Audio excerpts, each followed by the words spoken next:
So good morning, everybody. Welcome to the auditorium.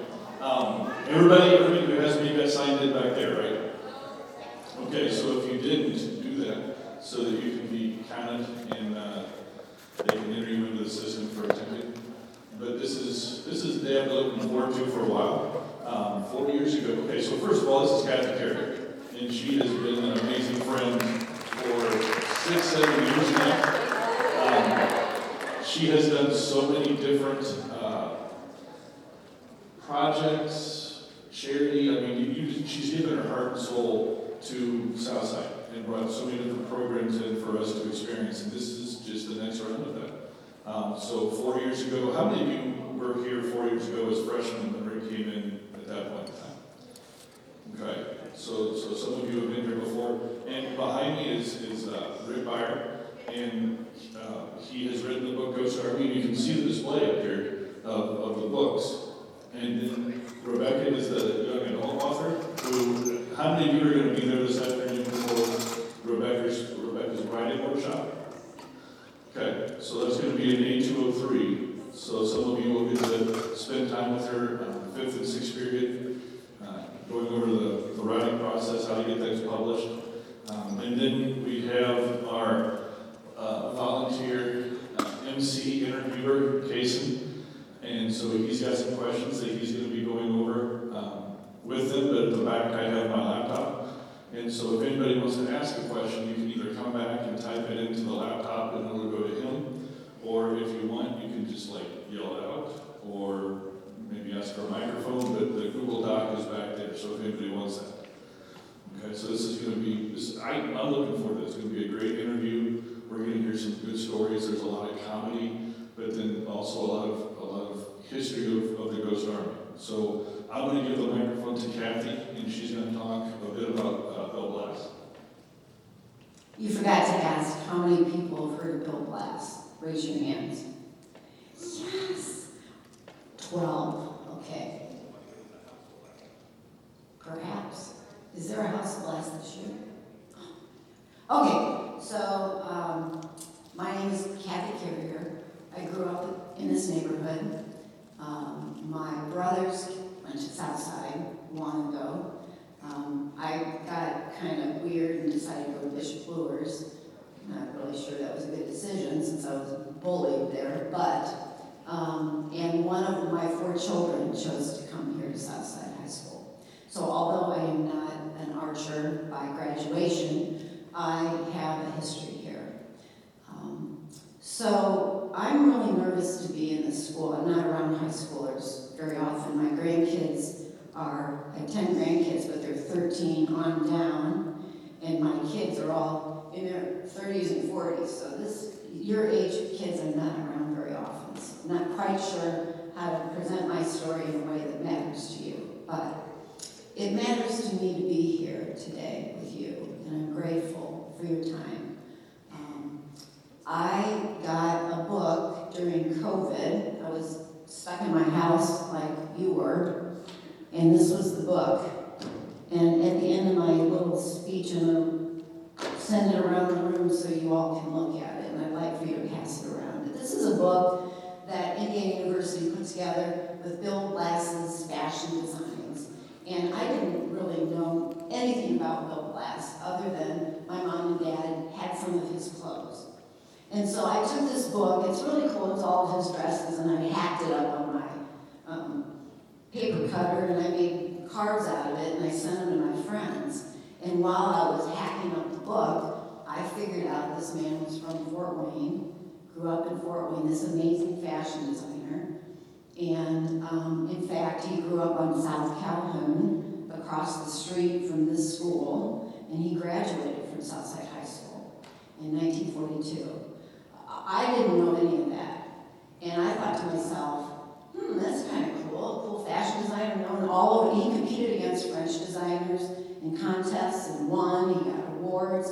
This is really a story people need to hear. This is a fashion designer of international repute that came from Fort Wayne, Indiana, that grew up on South Calhoun, that went to Southside High School, and nobody in Fort Wayne, Indiana seemed to know that, and that pissed me off.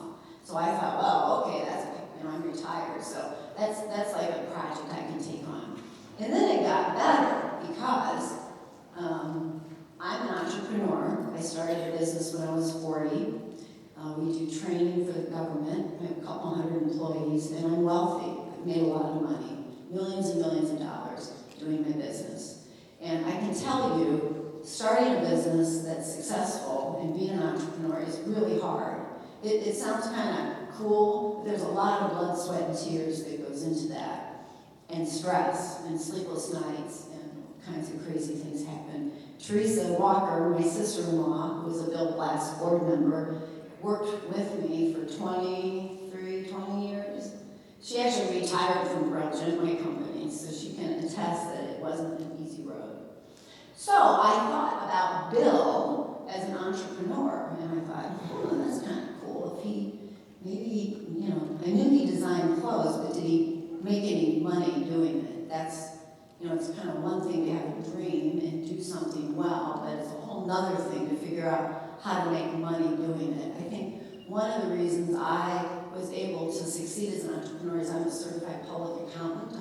I'm a bean counter. That was what I went to school for, to be an accountant. So I know what makes money and what doesn't. I can read financials and look at margins on products and services and know how to make money. Anyhow, I was very curious about whether Bill Blass made any money doing this. And in fact, he did not make money doing the high fashion stuff. And so he did that, and he did it well. He was running around designing all these crazy dresses and outfits. And he realized he had to do something different. So he ended up taking the Bill Blass brand and selling it to jean companies and chocolate companies and companies that made eyewear and all kinds of companies, and they paid him a fee. And he made a lot of money doing that. So Bill, who was a fashion designer for 50 years before he died, figured out, like any great entrepreneur, how to make money doing it. So then I thought, well, this is even better. We've got a guy that does cool fashion. We've got a guy that knows how to be an entrepreneur and make money. And he's from Fort Wayne, Indiana, so let's tell that story. So that's another reason I'm here. But then it got more complicated because I went downtown to the History Center, which is, I don't know if you've been there, but it's like a dark building, and they've got all kinds of history exhibits. And the fellow that runs it pretty well, Todd Pelfrey, said to me, because I was begging him to put a Bill Blass exhibit in the History Center, let's tell the Bill Blass story. And he said, well, to heck with his fashion career, this guy was in the Ghost Army. And I had absolutely no idea what he was talking about. To me, it sounded like, I don't even know what I was thinking at the time, but I had not heard of the Ghost Army at all. No mention, not in my head. And so I kind of tried to pretend like I knew what he was talking about. And I said, oh, that's great. And I went right home. This was before ChatGPT. I went right home and I researched it and thought, holy cow. So my father, Marion Kaminsky, was a World War II hero. He fought in the Pacific against the Japanese during World War II. He saw frontline action for a long time. He came home battle-wearied and scarred, but he was a World War II hero. That was my dad, who also, by the way, was an entrepreneur. So that amazing story of Bill Blass in World War II in the Ghost Army tied me to this guy. I had never met Bill Blass. He died 23 years ago, and I had never met the man. But the fact that he kind of aligned with me being an entrepreneur, he reminded me of my dad, because my dad was in World War II, and I thought, wow. So I jumped on the Bill Blass train big time. I put together a board, I put together a nonprofit, and really all we're trying to do is make sure people in Fort Wayne, like you, your parents, your little brothers and sisters, your aunts, your uncles, your neighbors, I don't care who they are, realize that we've got a guy who's a Fort Wayne native who was a great entrepreneur, a great fashion designer, fought in World War II, and last year he won a Congressional Gold Medal, which is almost impossible. They don't give those out like popcorn, and these folks will tell you about the Congressional Gold Medal. So I don't think you'll find in your life any Fort Wayne native who can rock the world like Bill Blass did. I mean, that's just a story to me that has to be told, and it inspires me. I mean, I just bought an envelope company. I don't know why I did it. I'm kind of bored. So I bought some company in Amherst, Massachusetts that makes envelopes out of topographical maps that are vintage and discontinued. It's the coolest fucking envelope company ever. I mean, using these envelopes for 20 years. But anyhow, I got these envelopes, I shipped them, and my kids are like, I'm not sure why you're doing this, you're just making your life more complex. But I'm thinking, well, if Bill Blass could figure out how to make money in the fashion world, I can figure out how to make money selling 1.4 million envelopes made out of topographic maps. It's just really silly. I'm giving them away, actually. I could care less if I make money. Okay, so the reason I'm here is I wanted you to know Bill's story, since you're a Southside High School student. If, you know, his life wasn't easy. His father took his life through suicide in the front room of that house on South Calhoun, and Bill was in the room. Bill saw it. And so he was 5. And after that, his mom, a single mom, raising 2 kids during the Depression, super poor, that's how Bill grew up. I mean, he didn't come from a posh, fancy clothes wearing, country club going family. He came from a family with a single mom trying to make ends meet during the Depression, and he wanted to be a fashion designer. He sat in this school, this blows my mind. Anything you'll learn about Bill Blass, this is the fact that blows my mind. So in World War II, in that era, before World War II, my father was trying to support his family by setting up bowling pins during the Depression for a penny a piece. And he'd accumulate all those pennies and he'd bring them home, and my grandmother would buy bananas or whatever she bought to try to feed the family. He was making a penny a bowling pin. Bill Blass, here in this building, was probably during class sketching dresses. And he found a dress manufacturer in New York when he was in high school that bought his sketches for 25 bucks a sketch during the Depression in 1940. Today, one of your economics teachers tells me that's about 500 bucks a sketch. Put that together. I mean, my dad's making a penny a pin, and this guy's selling 500 bucks for, while he's in high school. So, I mean, I can't even imagine being a successful entrepreneur like that, having a dream to be a fashion designer when I'm in high school, and finding a dress manufacturer in New York wants to buy my sketches, and I'm making money doing it. I mean, that in itself is the craziest part of the lesson story. So, I guess if I can be inspired by this fella and his perseverance and his genius, and his creativity, and his patriotism to the country, then I think maybe one or two of you probably will be too. And that's really the only reason I'm here, is to put that story in the back of your head, and maybe someday it'll click on and you'll think, well, if Bill Blass can do it, then I know I can. I am a resourceful, connected, energetic person with tons of time. I still own my company, but my son-in-law runs it, so if any of you have entrepreneurial dreams or anything you'd like to chat with me about, I'm available anytime, anywhere. Baker knows how to get in touch with me. So does Mrs. Sloan. I love your art teacher. She's fabulous. Is anybody in Mrs. Sloan's 5th and 6th period art class? I'm going to be back with my car quilt. I made a quilt that goes over my Thunderbird in late October, and we're going to do design of quilt squares. You're going to design the quilt squares, and I'm going to show you the car quilt. It's going to be in the parking lot, and then we're going to put together a quilt with your designs and fabric. And then I don't know what we're going to do with the quilt. Maybe you can help me auction it off or something. So you'll see me again. Okay, that was a really long introduction. And now Casey's got like 12 minutes less to talk. But I'm going to pass around this book, and your job is to look at it and pass it through that's Bill Blass's designs featured by Indiana University 23 years ago. Okay. I'm not going to.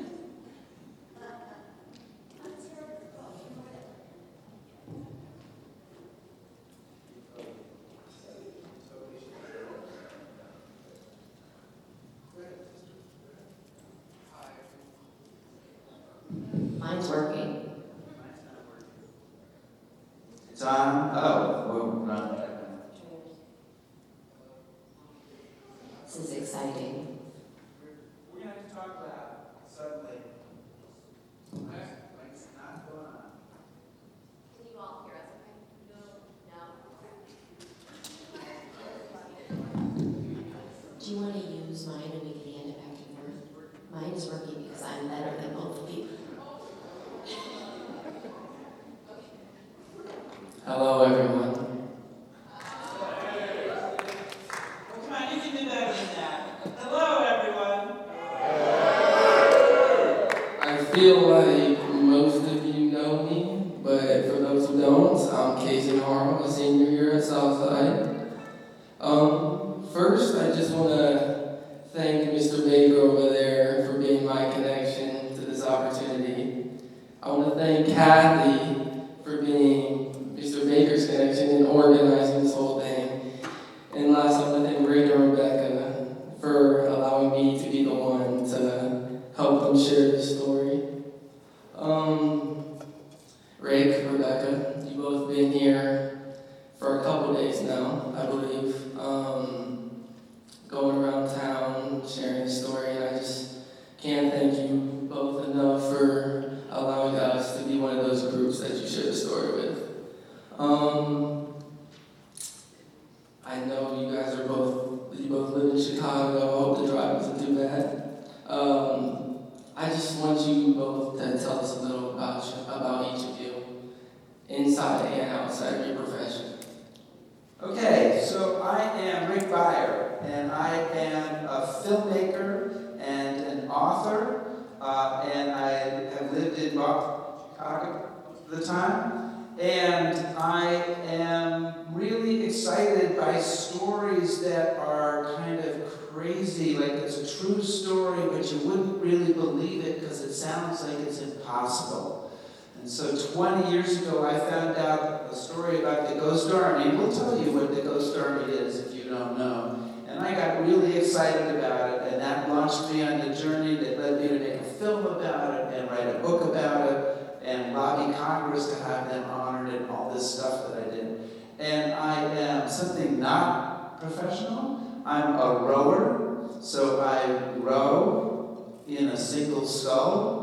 And I have competed, although I'm not competing much now. So that's something personal about me. And my wife Marilyn is sitting in the front row. So if I do anything wrong up here that I shouldn't do, she will give me a signal, okay?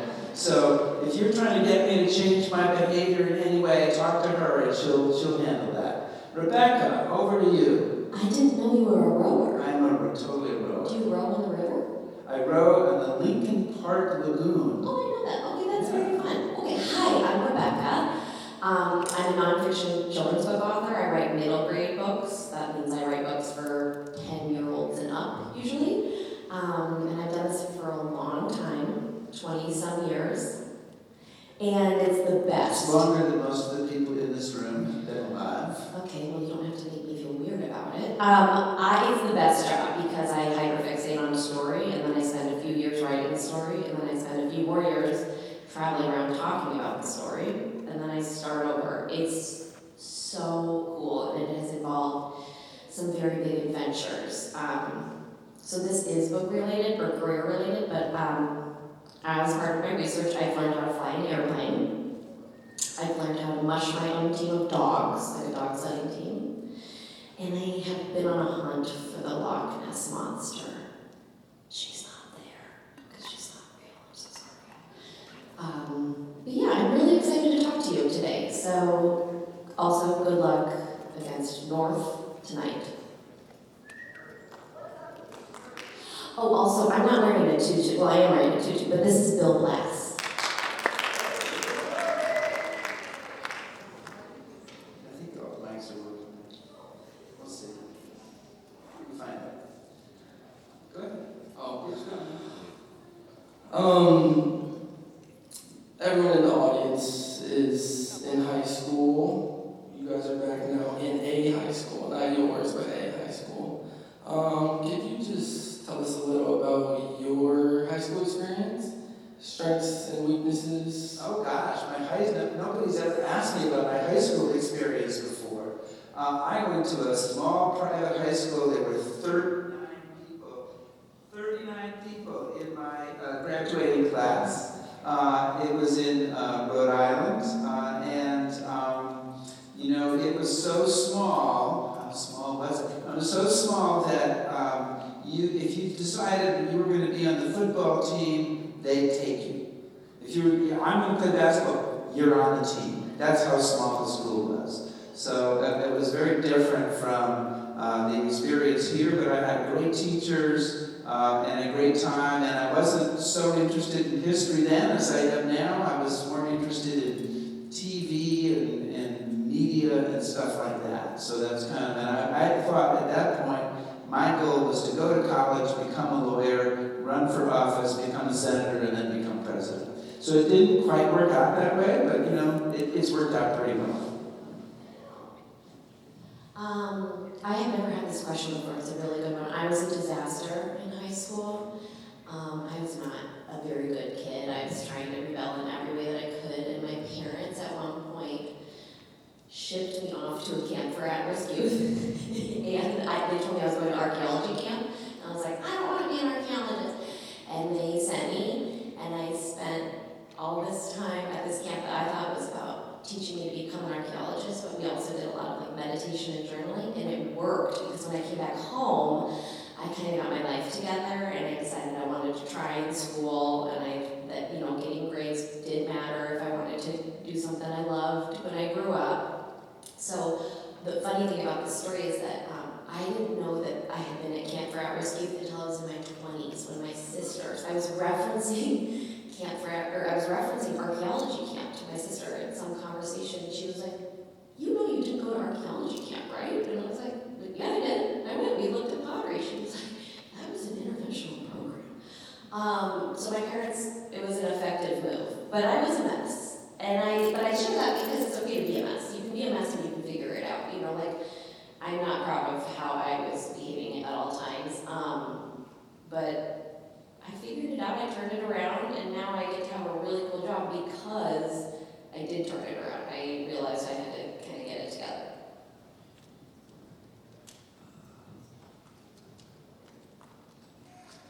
Okay, just to keep getting to know both of you a little bit more. I know you both are authors. Actually, wait, before I ask that, what would you define your job title as? Is it an author? Is it a storyteller? I know you make films, right? You go first. I call myself a storyteller. If you spend more than 6 minutes with me, you're going to hear a story, unfortunately. But yeah, I don't have a history degree, so I don't feel like I can really call myself a historian. So I call myself a storyteller. And so I do sometimes call myself a historian, although I don't have a history degree either. But history storyteller is kind of covers all the things that I do. Okay, and getting back into what I was first going to ask, knowing you both are writers, do you ever just read or write for fun? Can you do that anymore? I gotta say no. That's really hard for me. So I host a show on Sundays called History Happy Hour. It's on Facebook and YouTube where we interview authors. And we've done almost 300 shows. And so every week I'm reading a book for that show. Plus reading books as research for the tours that I do. Reading books for other projects. So it's very rare that I get to read something for fun or just write something for fun, although I do a little bit of that. I read for fun all the time, and I like to have 3 books going. I like to have a Kindle book, an audio book, and a paper book, and I like to have different genres. Now that we're in spooky season, obviously, I always have a spooky book going. But writing for fun I can't do that. I'm always thinking about whether or not what I'm writing could turn into a book, or could it be an article, would somebody at the Huffington Post want it? So that's kind of a bummer. Do you have any specific inspirations for your writing style? Or is it all just kind of you? I'll start. I am obsessed with Tom Wolfe. Does that surprise you? He wrote a book called The Right Stuff about astronauts in the 1960s, and he was kind of pioneering this style of writing called, narrative nonfiction. He called it new journalism, where it's a true story, but you tell it like a novel. And so I'm obsessed with him. If I could write like him, I would be happy. Yeah, I've been been inspired by some of the great history writers from the 1960s. Bruce Patton is one of my favorite writers. He wrote a trilogy of books about the Union Army and the Civil War, and I could just read every page of that. It's like, it's true story, and it's narrative nonfiction, but it almost reads like poetry. It's just so beautiful. So that's, I aspire to be a writer like that. And Rebecca, I know that you've written about the Mayflower, the Titanic, and even female astronauts. What brings you to these topics? So I've worked in publishing for a long time, and the process works differently depending on the kind of publishing you're in. So sometimes publishers will come to me and say, we want you to write a book about X, will you do it? And that's what happened with the Mayflower, but this will be interesting. Well, I think it is. So a British publisher asked me, they reached out and said, hey, we want you to write a book about the adventure that the Pilgrims had on the Mayflower. And I was like, what? We don't talk about it like that in America anymore. And they were like, no, we want to talk about like all the cool, brave things that the Pilgrims did. And I was like, okay, well, I won't write the book unless I can also talk about the experience of the native people who were living on this land and interacted with the people on the Mayflower. And ultimately they agreed and let me do it. But it was sort of a hilarious like record scratch moment for my publisher, because I think that they thought it was going to be like a fun, happy story, and parts of the story are fun, but other parts are not fun at all. They're kind of a bummer. But when I wrote that book, I got to meet the descendant of the native Indian chief who met the Pilgrims when they first got off the Mayflower. His name is Massasoit, but his grandson times 14, so it's like great grandson, is named Chief George String Buffalo, and he's now like my dear friend. So he consulted on the book, and now anytime I write a book that has anything to do with Native Affairs, I get to hang out with Chief George.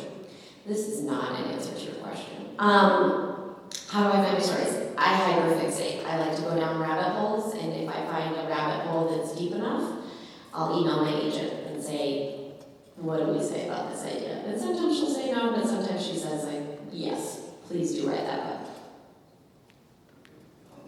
Anyone else, Jim? What brings you to your topics, Greg? So I would say that, can I kind of answer specifically about this book here? Sure can. Okay. So the book that I'm here talking about is a book about the Ghost Army, and Rebecca's written a Ghost Army book too. How many of you guys have heard of the Ghost Army? Raise your hands. Wow, that's kind of strange. So, I mean, that's not strange, it's beautiful. It's beautiful. So I had written a series of history books called The Greatest Stories Never Told, which came out of some history minutes I produced for the History Channel. And I made some documentary films, and then one day I got an email from a friend of mine, and he said, hey, I'm serving on this corporate board with a woman, and her uncle was in this really unusual World War II unit, and she thinks somebody ought to make a documentary film about it, and would you be interested in meeting her? And so I met this woman in a coffee shop in Lexington, and I swear to God, this was 20 years ago, so I'm still working on this 20 years later. And that's her, she brought to this coffee shop her uncle's wartime scrapbooks. And so, I mean, I think that when you're starting a project, when you're trying to get yourself into a project that may take a number of years of your life, you know, you want it to be a great story, but it's also great to have that tactile, you can literally touch it. You know, I was looking at sketches that are now in the museum, in the Fort Wayne Museum of Art as part of that exhibit. So I had both the wonderful story, the personal connection, and sort of a physical touch to it, and that's kind of what got me on this particular book. Okay. All right, show of hands. Who, for the seniors, who all sat in our freshman year to listen to Rick talk about this topic? Oh, Okay. welcome back. Okay. I was also part of that, and that's probably why I'm in the seat right now. But I just want to ask of you, why are you here? do you want them to take out of this? So I'm here because I am really excited about the story of the Ghost Army, and I think it's a great example of using creativity in a war, which is like not an area where you would normally think of creativity being important, and I'm trying to get at least one person in this audience excited about it enough that they want to read the book or see the documentary film or learn more about it and explore their own creativity and understand that, you might think, well, I'm a creative person, but I'm not an artist, or I'm not this or that, but you can use your creativity in surprising and exciting ways. And I would like to try to inspire that feeling. That was a good answer. I'm here for a similar reason, but also because I really like talking to learners about what it's like to be a writer. So I love this story because it encourages readers to think about how heroes can come in all shapes and sizes. Like the heroes in this book don't necessarily look like Captain America or didn't embody that, and then they went on to do incredible things. So I love sharing that story with learners, but I want to hear because I want to tell you all about what it's like to be a writer and how fun it is, because we need new writers who can share their stories with the world. Writing is better when everybody's doing it. So that's my motivation is selfish, because I have my 3 books going at all times, and I would love it if one of those belonged to one of you. Okay, we have a question on the doc. Someone wants to know, do you have personal heroes outside of what they've written, of what you've written?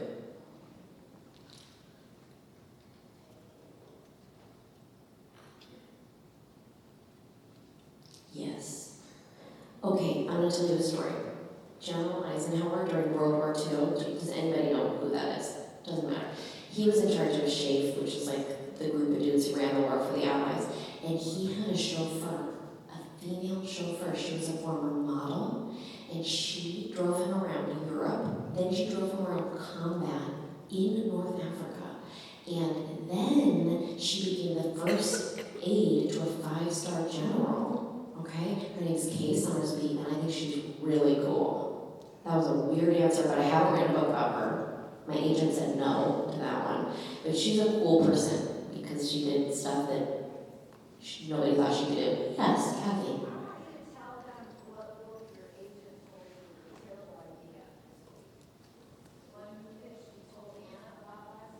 My Ugly Girls Club?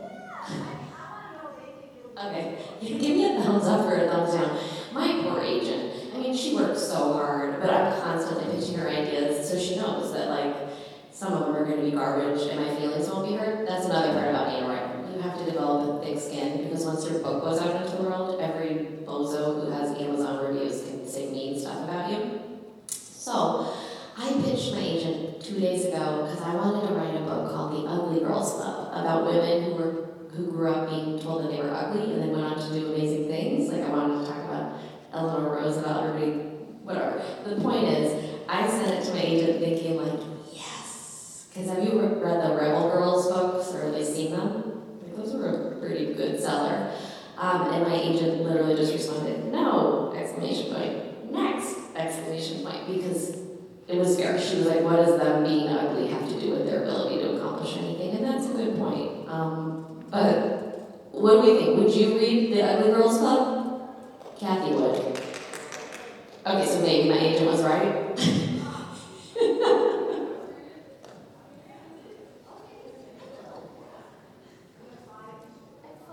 So, another question that nobody's ever asked me before. So, Casey, you might be on your way to being a network news correspondent, okay? And I sat here, like, because if I asked you that question, who's a hero? If I pointed at you and said, who's a hero of yours? And you'd be like, I'm trying to think of somebody, so that's what I was doing up here. And weirdly, the first name that popped into my head was a man named Meredith Wilson. So he's a man named Meredith, but yes, that's not the point.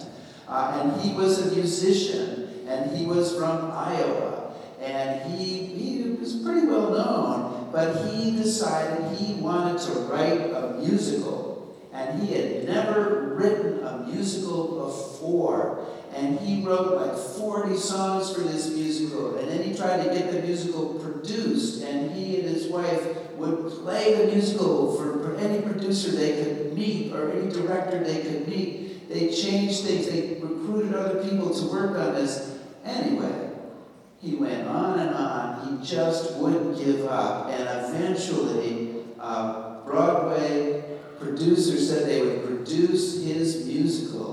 And the name of that musical that he wrote is The Music Man, right? Which has been performed on this stage, which I think 3 years ago, which he had never written another musical. And that first musical he wrote is one of the most famous musicals of all time. So I'm inspired by somebody who had the passion and belief, and they didn't have the experience. He hadn't been doing Broadway musicals for 20 years, but he took that passion and went on and made it. So he's a hero.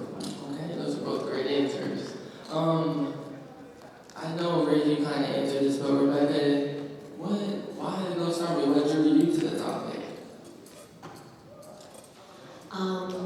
I wish we had our visuals, but if you have seen the pictures of the inflatable tanks, it feels fake, and I loved that. Like, that seemed so cool, like such a cool story to share with younger readers. But I also love the idea, like what Rick was saying, about creativity in war, and how if you think outside of the box, maybe you could save a lot of lives with some sort of unusual measures. I like that because I think that's something that we can kind of apply to our day-to-day lives, right? Like thinking about problems from different angles. It was pretty weird what they did, but it worked very well. And, some estimates are that they saved tens of thousands of lives using inflatable weapons. So this, to me, felt like a story that I couldn't stop thinking about. And that's usually a good sign for a book. Okay.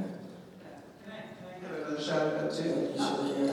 I think for me, and for a lot of people who hear about this story, it's this idea of using an inflatable tank, a life-size inflatable tank, on the battlefield within maybe a half a mile or a mile of enemy soldiers who've got big weapons and want to kill you.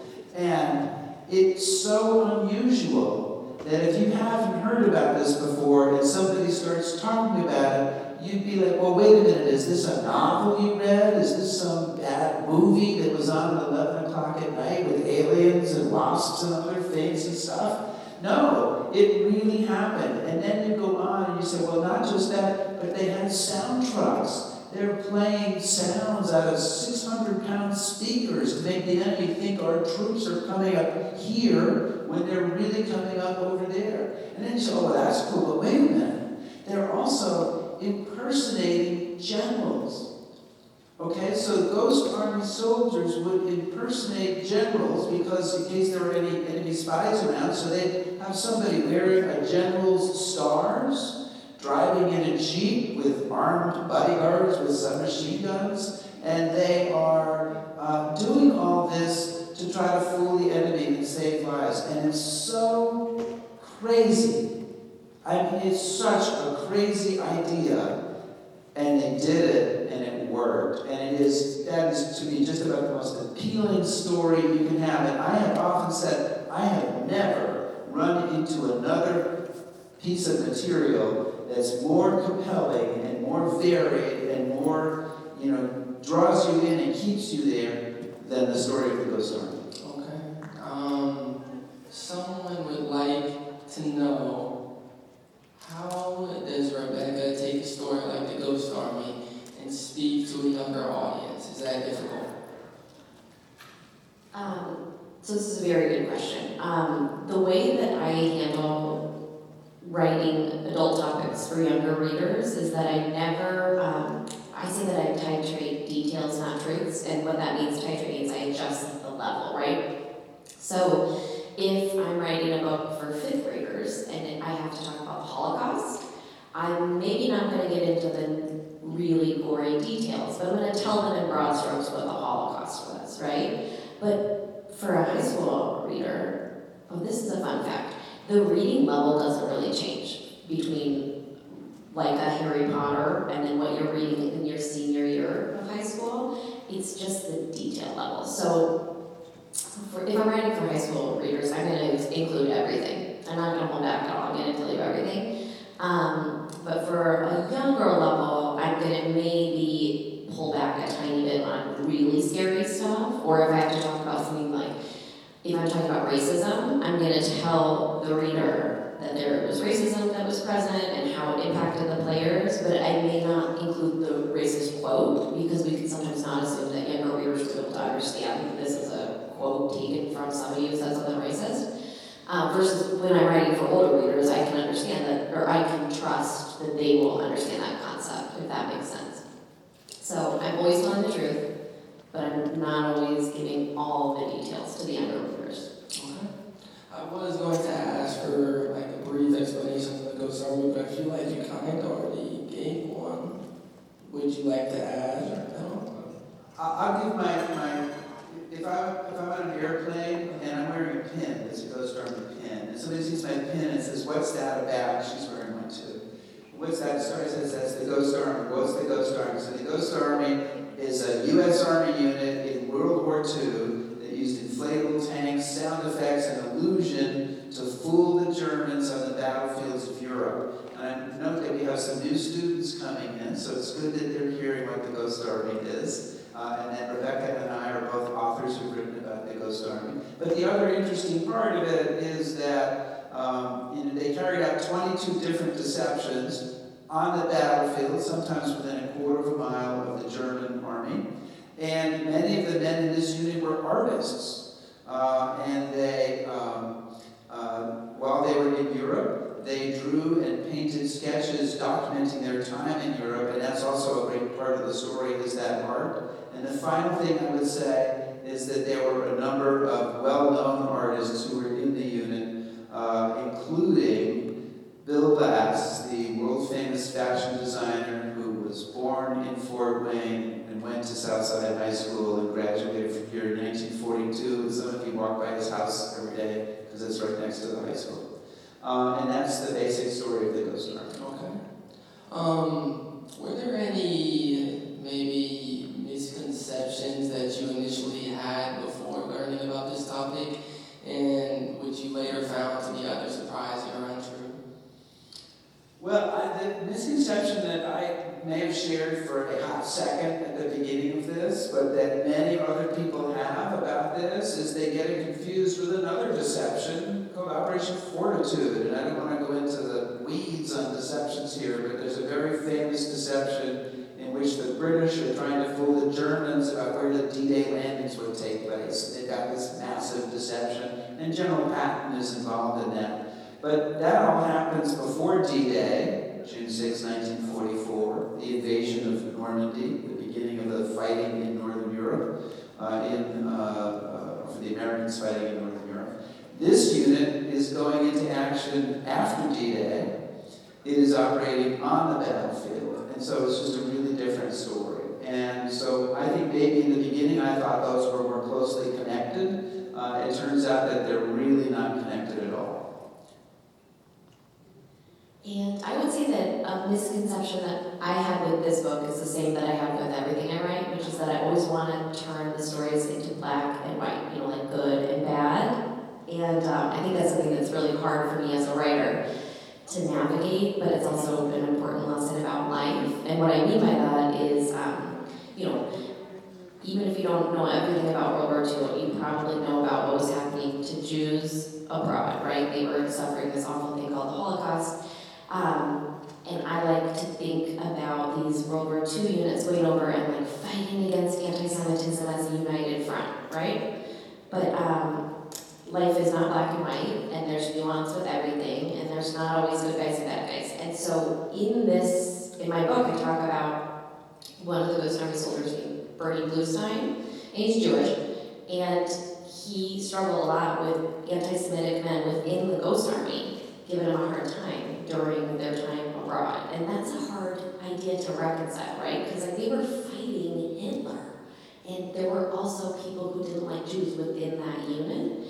And that's always what I'm struggling with. So a few years ago, I wrote a book about the women who tested to become astronauts back in the very beginning of NASA. So like before we even had astronauts, a group of male pilots tested to become astronauts, and a group of women pilots also secretly tested to become astronauts. And when I first came upon that story, I was like, this is awesome. Girls versus boys. Like, girls rule and boys rule. And I thought it was going to be a very simple story of good and bad, right and wrong. And then, of course, that's not the case. Like, some of the girls were weird, and some of the boys were lovely, you know? And so I had to, like, reconcile that. And that is, like, I think that's the struggle of being an adult on planet Earth. Like, sometimes you're going to interact with somebody and they're going to be weird. But that doesn't mean that they're weird. Maybe they're just being weird in that moment, right? Like, we all have layers. We can't reduce one another to these, like, surface things, good or bad, right or wrong. Okay. How did each of you collect information about this topic? What was maybe your best source to maybe help you understand and create your book? Well, the main source of information that I started with, I started working on this in 2005. There had already been 3 books written about it, so I didn't discover the story. But one thing I noticed in each of those books that had been written about it is they referred to a document in the National Archives. Do you guys know what the National Archives is? Who's knows what the National Archives is? Very few people. The National Archives is a collection of documents from the United States government that goes back 250 years. I mean, it's a huge amount of documents, films, sound recordings that are stored in buildings all across the country, but there's a very big building in College Park, Maryland that has a large number of U.S. Army records going back to before the Civil War.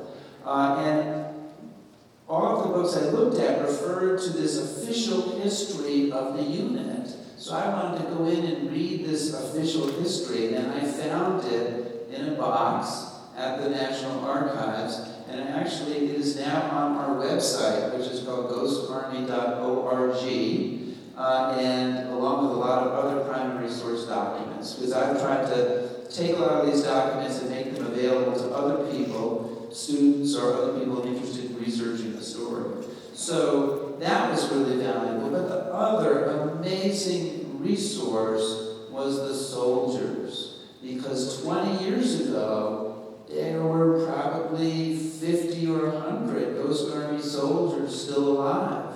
I interviewed 21 or 22 of them on camera, and their stories talking about the war, I mean, that powered my documentary, and it helps to power my book and powers my passion for the story. So that's 2 great sources, and I've probably stolen your thunder, but maybe you've got a third one here.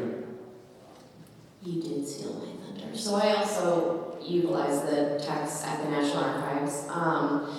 And then I also went and looked at other units' records of these same dates. We didn't talk about this yesterday. So if the Ghost Army was impersonating one unit, so like let's say they were going to pretend to be the 90th Infantry for something, I would go through and I would read the Ghost Army's documents related to that, but then I would also go to the 90th Infantry and I would read their documents related to it. And that was a really cool exercise in like comparing what details each unit showed. I think the long and short of what Rick and I are saying is primary sources are always going to be your number one choice when you're doing research, right? Because those are going to be the most authentic. Secondary sources can be great. Does everybody know the difference, primary and secondary? Can we get a show of hands? Yes, we know? Okay, good. Secondary, they're going through the filter of the author, so that's going to be a little bit less reliable, right? So always start with primary if you can. That's a little lesson. That was for free. I just also want to say, the National Archives are free for you to go into as a researcher. So any one of you, if you were doing a project, they have a website that's called nara.gov. And you can look at the records there of what they've got, and some of what they've got, photographs, etc. Some of it's available on the website. But if you wanted to really dig into some topic in the National Archives, you can go to the National Archives. You can get a research card, and you can go into the rooms at the National Archives and put on a pair of white linen gloves, and you can hold in your hand letters that were written by famous generals and presidents and other people 50, 100, or 200 years ago.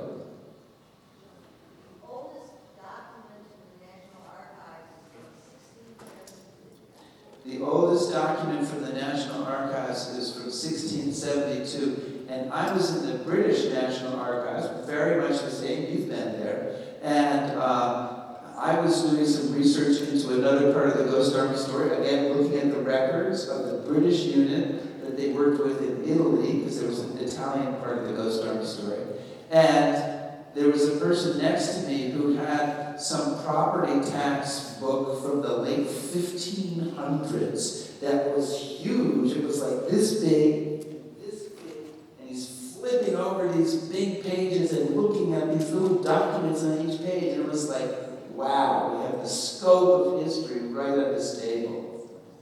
I want to add to that, because I am trying very hard to sell this idea that you should all be nonfiction authors, because it's so fun. But we were talking last night about going to archives and what that experience is like. In some archives, like our National Archives, are very strict. The British Library is strict, but it's not super strict. When I was researching my book about the Loch Ness Monster, I was in some archives in Inverness, Scotland, which is like the little town that's on the tip of Loch Ness.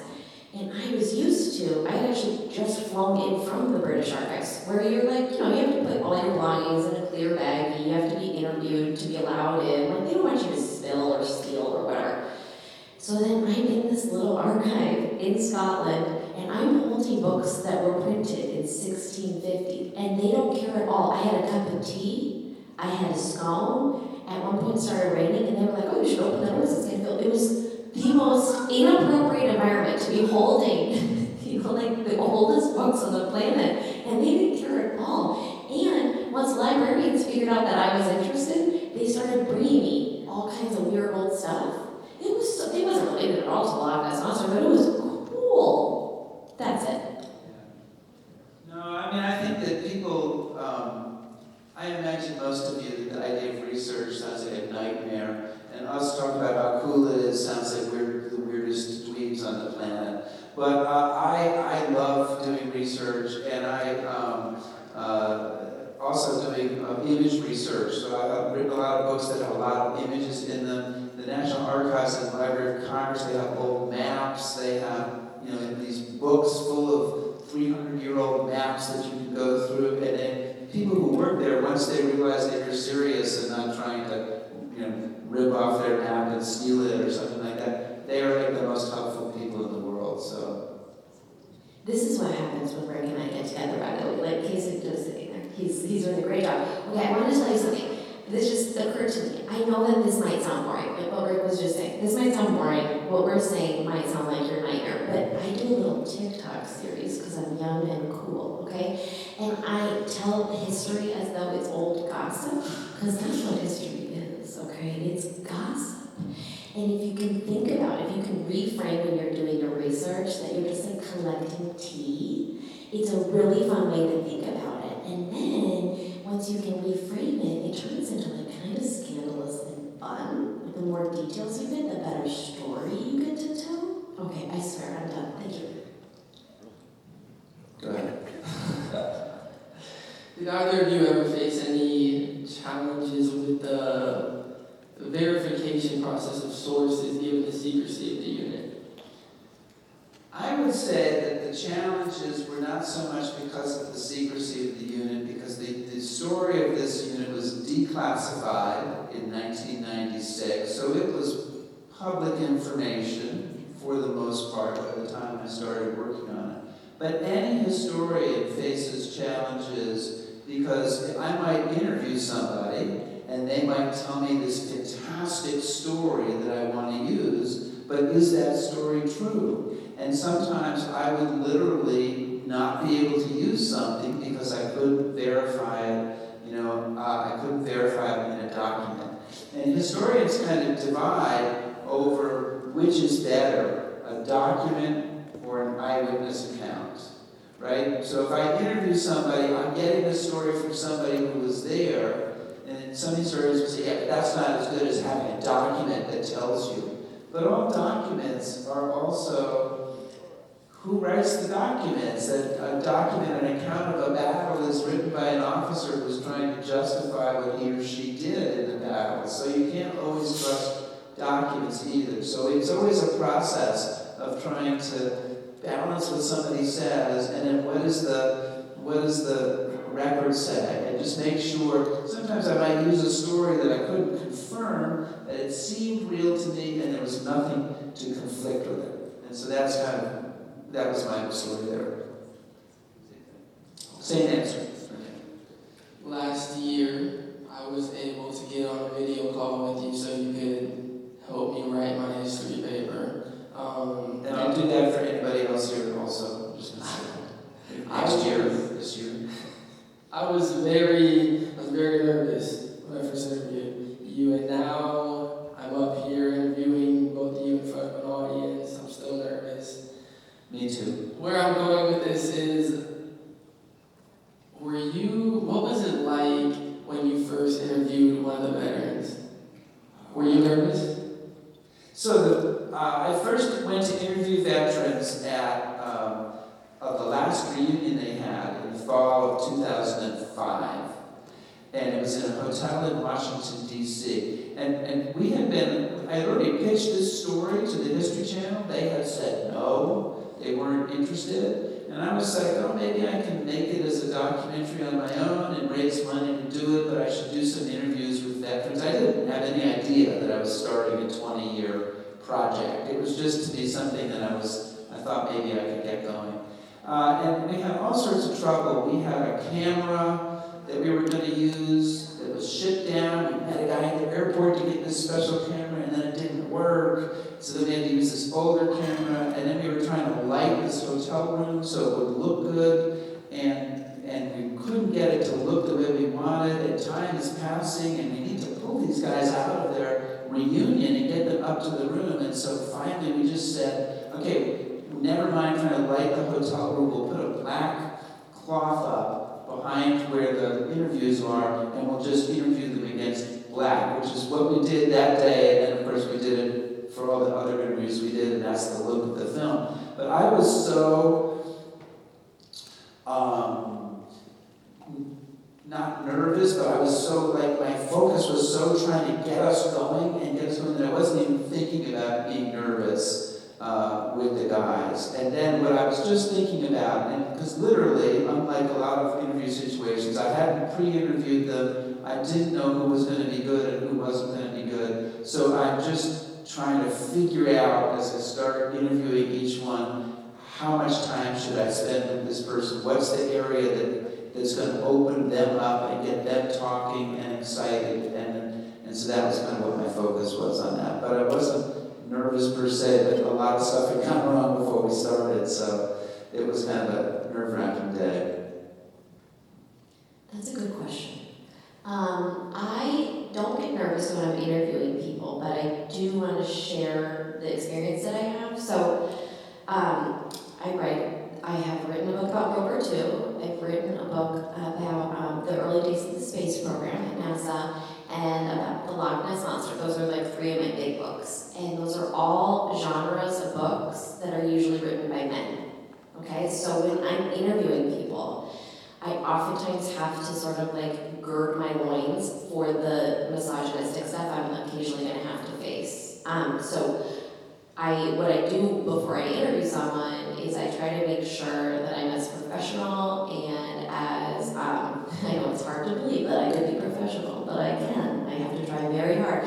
But I will put on an outfit that I think is not going to be distracting and that's going to look authoritative. I do research before I meet with the person so that my questions can sound informed. And I have to be ready for some responses that are, dismissive or just have a weird vibe. I share that because there are women in this room, and that is something, unfortunately, that we do occasionally have to do. And I think of it as like I put on my suit of armor before I walk into these interactions, and I realize, like, I'm telling you that I wrote a book about the Loch Ness Monster. How serious could that be? Well, I don't know. It came out through Penguin Random House. People were pretty pumped up about it, so I had to be ready in those interviews, right?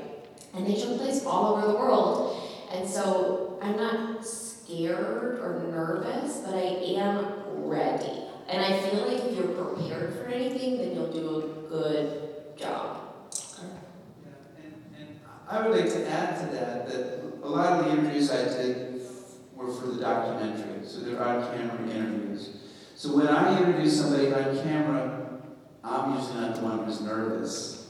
They're nervous, right? If I was going to interview you on camera, you'd be like a little bit nervous about it probably. So as a producer or as a person asking me questions, I am all about trying to make that person less nervous. So I'm trying to chat them up beforehand and then sit down and say, don't look at the camera, look at me.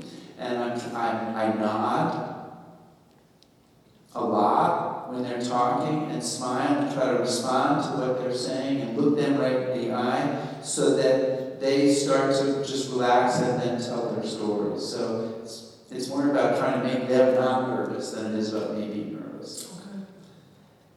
Rick, I know you've devoted a lot of time to this, and I don't know so much about how much time you've devoted to this, but I do know that you've written a lot of books. And I've heard maybe around like 200. That is a lot. How do you even have time to devote so much time to this topic? But I guess the question I'm trying to ask, how much time do you think have you spent on the book start? Well, it's a good question. So you've written like 200 books. I've written something like 6, 7, you know. Okay, we'll go. And, all right, I got that in. All right. I probably You're caught. You can't believe it. Good job, Rick. I did it. I probably have spent somewhere around a third of my time over the last 20 years working on the Ghost Army, so I would say that it's probably 6, 7 solid years of effort. And that one just came out accidentally, okay? I swear. All right. That's such a good sport. How long? I spent a few years on this. I think maybe 2 or 3. I think in order to tell a story well, you have to know all the details, right? So before I start on a book, I usually spend at least a year doing research on it, just to make sure that I'm as equipped as possible. And then writing the book, that always brings up more questions and inspires more research. So a couple of years. I also did many other things during the 20 years that I've been working on the Ghost Army. Wrote a bunch of other books, made other films, started leading tours of Europe. So it's not like I'm just sitting around, you know, when I'm not working on the Ghost Army. I'm rowing, is sitting and moving backwards. But yeah, it's been a big chunk of time. I always say to my wife that, hang on, Kathy. I always say to my wife that I've been working on this project for more than half the time we've been married. I know, she says. Kathy, you got it? I don't know how many nights you were in a hotel last year. That's a good question. Last year I was in a hotel about 150 nights. Okay, so I travel a lot, leading tours, speaking. I'm away from home quite a bit. It'll be less this year. Probably even less next year, but I travel quite a bit. Okay. What was the most difficult part of translating all of this research into a compelling narrative? How many times did you just crumble up that paper and throw it? The hardest part of this, for sure, was turning this complicated story, because there was 4, units within the Ghost Army. I had to explain explain that, I had to explain World War II, I had to explain what was happening in Europe, I needed to take my reader from one point to another point, and I needed it all to make sense, and I needed it to feel compelling so that you kept turning the page. And so I turned in one manuscript to my editor, and she was like, I can see that you tried really hard, and that's not a good sign. I was like, oh no! And she said, we have to focus on 3 people. So pick your 3 favorites and focus on them. Tell this book through their stories. And that was smart. She's very good.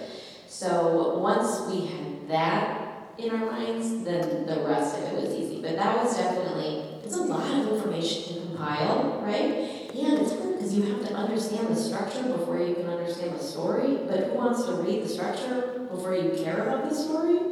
I hope I did it well. I'm gonna, I agree, it's a complicated story, and figuring out how to fit it into narrative is tough, but I want to address a slightly different question. I started out making a film, so I made the film before I wrote the book. And the hardest part of making the film, and people ask me about this all the time, was raising the money, okay? Because here it was, imagine you're in this situation, you're going to make a documentary film, and you know it's going to cost hundreds of thousands of dollars, and you're at day 1, and where is that money going to come from? Because you don't have a network, you don't have a big donor behind you, and so I had to learn about fundraising. And fundraising means going out and asking people to give you money who are not your parents, right?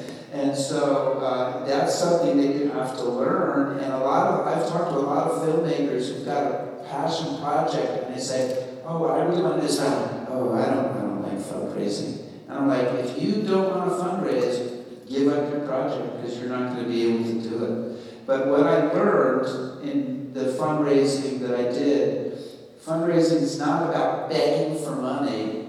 It's about sharing your passion, sharing your excitement. And if I can convince you that I'm so excited that you get excited, and you feel passionate about this, you want to be part of the team, but you're not a filmmaker, but you can be part of the team by donating. And the best donor that you can get is a person who's literally grateful that you gave them the opportunity to contribute to their project.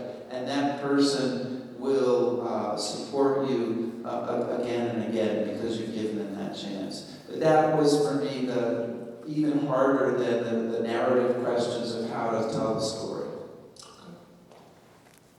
I just have one thing I want to add, and I want to speak to what Rick is saying about having to learn how to fundraise. So I think we both have very cool jobs. He makes films and is an expert, and he was like in Washington getting a congressional gold medal. Like, he's an important person.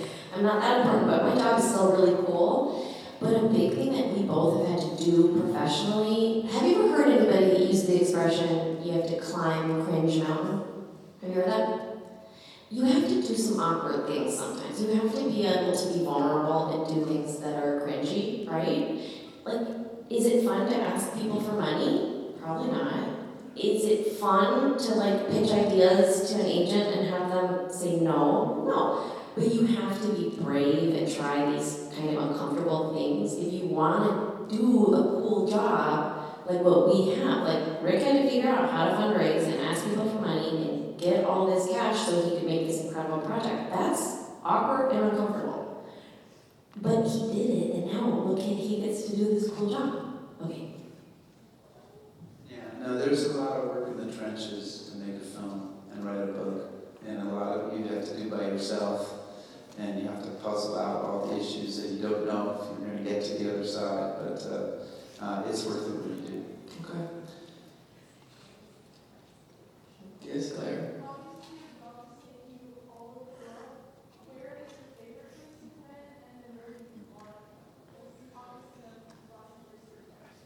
Oh, wow. So, favorite place that I've been might be in Normandy. Normandy is a section of France where the Allies invaded in 1944. It was the site of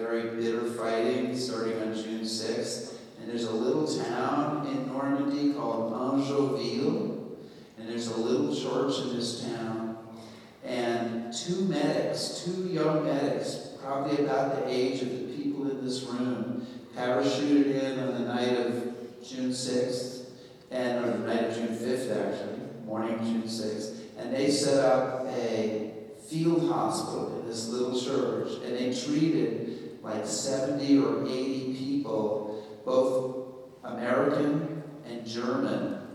And this church changed hands. The area was in changed hands, and sometimes it was held by the Americans, and sometimes it was held by the Germans. But these guys just kept treating people, and they brought people into the church, and they got both sides to stop firing so they could bring people into the church. It's the most incredible story, and it's just this quiet little church in this quiet little town, and I love going there. Where I want to go is pretty much everywhere, okay? But I've never been to New Zealand or Australia, and so that's on my bucket list, is to go down to the other end of the world and maybe do some hiking down, and I love to hike also, down in Australia and New Zealand. Thank you for that question. So I have been to some really cool places, and I think my favorite, I was trying to write a book about dog sledding, and I went to Fairbanks, Alaska, which if it is in the middle of nowhere. I mean, I'm telling you, you can't believe how remote Fairbanks is. Like, the toilets barely work, they're not on the power grid. You are out there, but what's cool about it is you see the northern lights really well from Fairbanks, and so I had really wanted to try to see them. So I brought my 2 kids. I don't know what I was thinking. I signed us up for a Northern Lights tour, which I thought, I don't know what I was picturing, but it was not this. We had to get onto a snowmobile and drive to the top of a hill, and then there was a yurt at the top of the hill. It was like -30, okay? That is really, really cold. And they were like, we'll be back in 4 hours. And I'm like, what? And so I had to sit at the top of this hill, hoping that the Northern Lights would come out, and also hoping that I wouldn't just pass on. And my kids were like, we're cold. Anyway, I did see the Northern Lights, and it was amazing, but it was too cold. But the experience of seeing that and being that removed from my normal life was really cool. So I loved that. And then, yeah, I agree. I want to go everywhere. I would like to take a submersible to explore a shipwreck, but I'm not going to go to the Titanic. I'm sorry, I have to compete with this story. Okay, so I went about 15, 20 years ago to Siberia.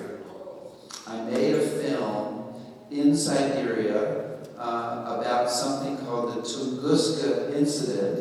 There was a giant, this is a book for you, there's a giant explosion over Siberia in, I think it was in 1908, 1909. It knocked down 1,000 square kilometers of trees, but it didn't leave a crater. So it's this great scientific mystery about what happened, and 1 million books and films have been made about it. But I went there, and literally we were camping out in Siberia in July. And it's not cold, it was hot, but we literally, the last leg of this trip, we flew in 2 hours by helicopter from this tiny little town, and they dropped us off, and it is nowhere. It is the middle of nowhere. We are going to be in tents for 10 days, and then we have a time and a date that helicopter is going to be back, and you have to be ready at that time. And in Siberia, the mosquitoes are incredible. I wore a bug shirt almost the whole time I was there, which is a shirt with a hood and netting, and it kind of clasps on your wrist so the mosquitoes can't get inside. And when I went into my tent at night, I would zip it down, and then I would have to kill the 30 or 40 mosquitoes who'd already come into the tent. And then before I could go to sleep. And then I went to sleep listening to the 10 billion mosquitoes outside the tent who make a sound something like this. And so that was 10 days in Siberia, and it was an amazing experience. It was also, because we're so far north, it was like 23 hours a day, so it was almost always like, it was, and I could go on. We'll come back for another assembly. I'll tell you about Siberia, yeah.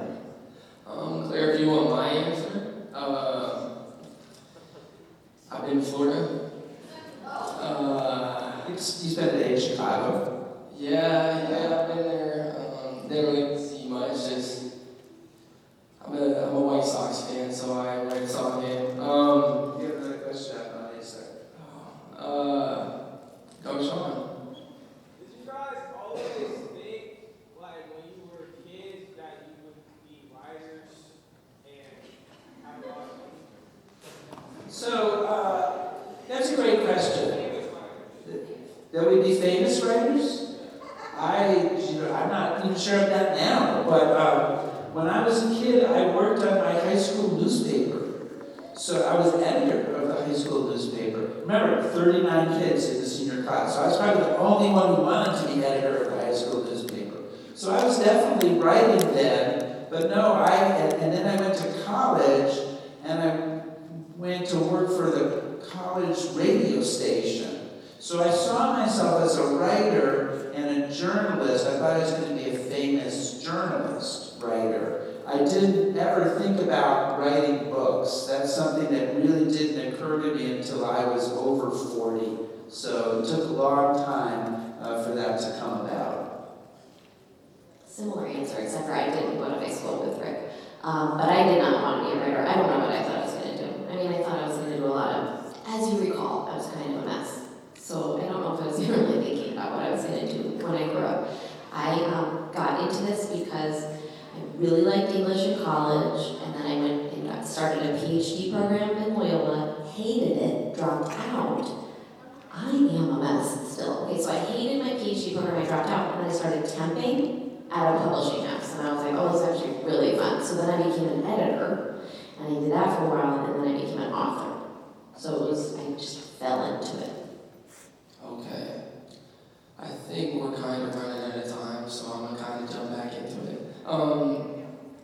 You might have answered this a little bit, Rebecca, but have you ever encountered any ethical considerations while presenting the personal stories of the veterans? Like, in other words, did you ever think that some of the stories were maybe too personal that you should or shouldn't put them in either your documentary or stories?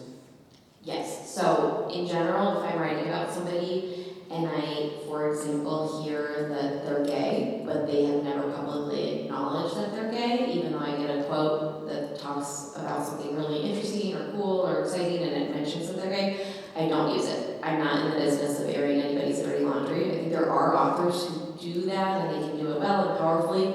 I just don't want to have anything keeping me up at night. So I also always make sure that the person is on board with me writing about their story. I don't want to write a story that's going to make somebody mad.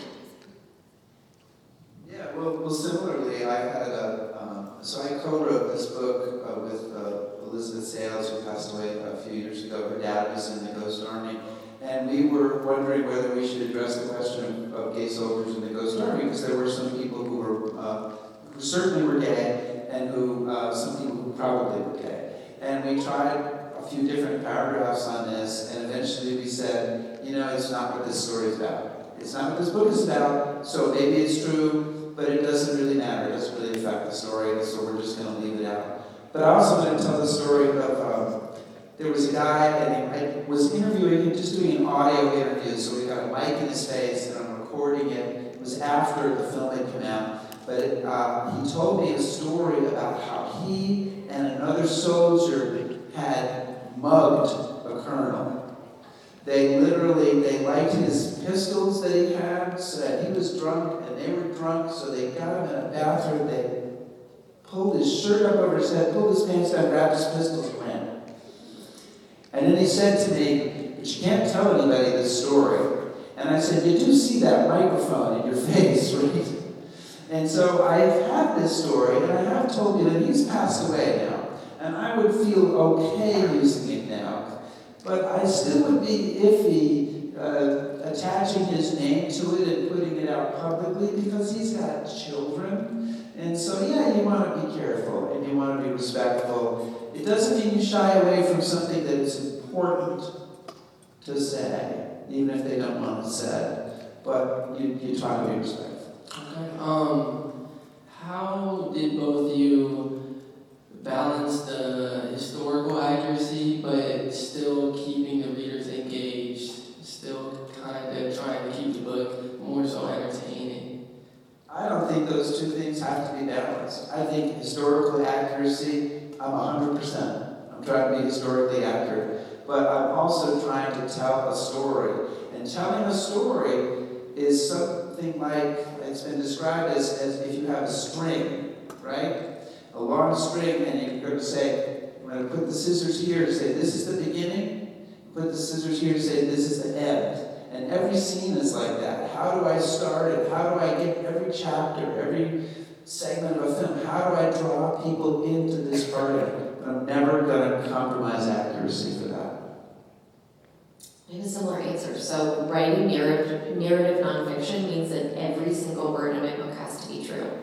So if I have a scene of a person walking through a field and a butterfly lands on their shoulder, I have to know that a butterfly landed on their shoulder. I also need to know the length of the grass. So that means I do a lot of research, but I like that challenge. And I think it's fun to try to make that kind of detail-packed narrative engaging. I like that. Okay. Do you think that the Ghost Army has influenced modern military strategy? Yeah. Yes. Absolutely. I don't know, have you guys followed the story in Ukraine? You know, there's a war between Ukraine and Russia. Both sides in that war are using inflatable tanks and inflatable artillery to try to draw enemy fire away from the real artillery. And nowadays, you know, you can't just have an inflatable, you've got to have an engine in it to create a heat signature. You have to have a transponder device so that when radar hits it, it looks like it's metal and it reflects back. But I suspect that that is directly drawn from the experience of the Ghost Army, that this success that they had in World War II led to that happening. And I have done a lot of work with the psychological operations soldiers in the U.S. Army. They're called the PSYOP soldiers, and those are the people who would carry out a deception mission today, and they are very keenly interested in the Ghost Army story, in learning from the story of this unit, and being able to have a deception capability in the Army today. Do you want to share with us the journey of getting the Congressional Gold Medal? Great, so we have like another hour, so Let's just try it. okay, let me try to do this. This is the most amazing thing. It basically took us 9 years. We decided this unit had never been honored. It means me and a couple of other people, decided that we would look for a way to get them honored, and we settled on the Congressional Gold Medal. And this is something that you have to get a bill passed through Congress, and it has to be signed by the President of the United States to make that happen. And before the bill can even be considered in Congress, we had to get 2/3 of the House and 2/3 of the Senate to co-sponsor the bill, which meant we had to approach one-on-one the offices of 350 congressmen and senators. And this was something that we started to do and started to try to figure out. And we started with just a couple of people, and eventually we learned about how to do it. We recruited more people. We went office to office, meeting with aides to senators, and it took a long time. But slowly we built up the number of co-sponsors, and finally that bill passed and the president signed it in February of 2022. And it was just an incredible effort to make this happen, and so many people were involved. And one of the really cool things is that we had 3 teenage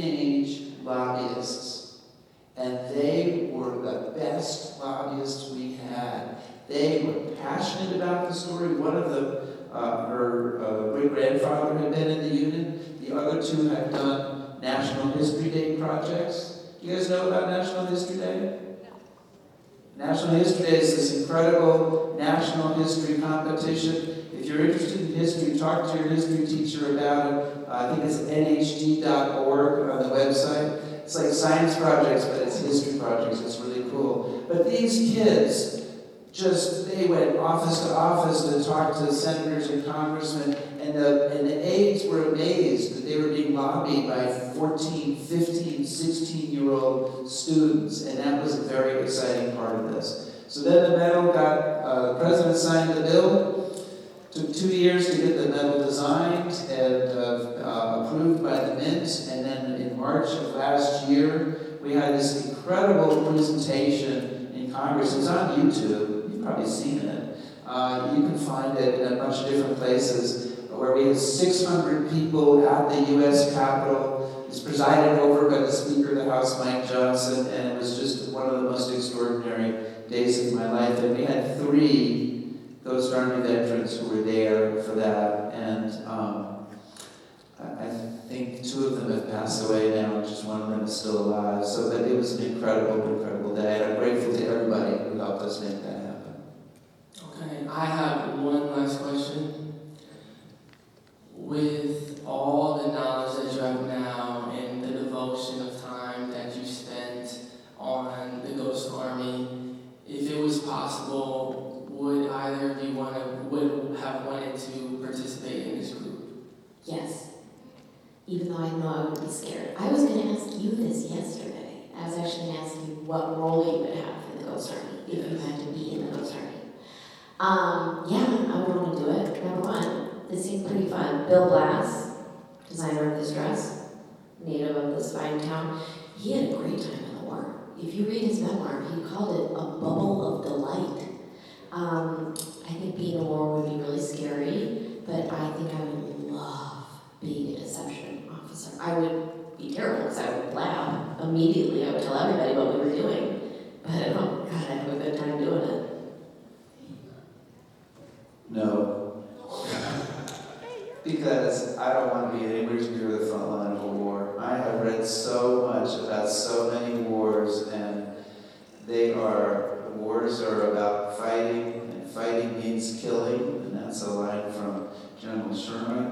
And even to be a half mile, 5 miles behind the front line, I'd go. If I was drafted, I'd go. And I probably would have been happy to serve and be in that unit, but I would not volunteer.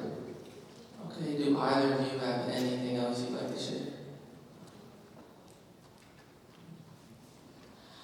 At the risk of sounding sappy, I do want you all to feel encouraged by this talk. I hope that you see that 2 different people who had different paths in life got to do something cool by working hard, climbing Cringe Mountain.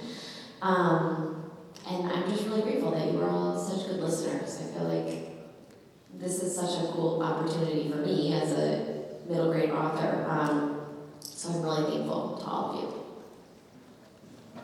I echo that. And Rebecca has these great bookmarks, Ghost Army bookmarks, and Try Hard bookmarks, and if you want a bookmark, okay, well, come and grab them. I just want to say, please check out ghostarmy.org. You don't have to buy the book, you don't have to see the documentary to learn about this story. And if you have any questions, if I can help you in any way, I'm Rick at ghostarmy.org, RICK@ghostarmy.org. I would love to assist anybody on a Ghost Army project or help you to find more information. And Kaysen, I also want to say what a marvelous job you did. Let's have a round of applause for Kaysen. Thank you so much. I, again, want to thank you both so much for being up here with me. I'm so blessed to be up here on stage. Thank you, Kathy, again. Thank you, Mr. Baker.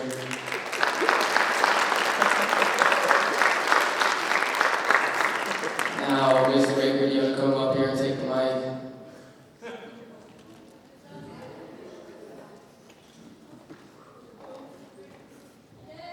Yes, thank you everybody for being here. Thank you to our speakers, Jason, Kathy, me. I mean, this is, I was hooked on everything you guys were saying. Don't forget, Rebecca will be back periods 5 and 6 in A203. So some people have signed up. If you got really interested today in what she was saying, check with your 5th period teacher maybe and see about coming to A203. But some really good stories coming up there and some good advice for those who want to go into writing or publishing. All right. A203 is Mr. Graham's. Right next to Miss Shepherd, right between the Shepherds. So if anybody wants to come up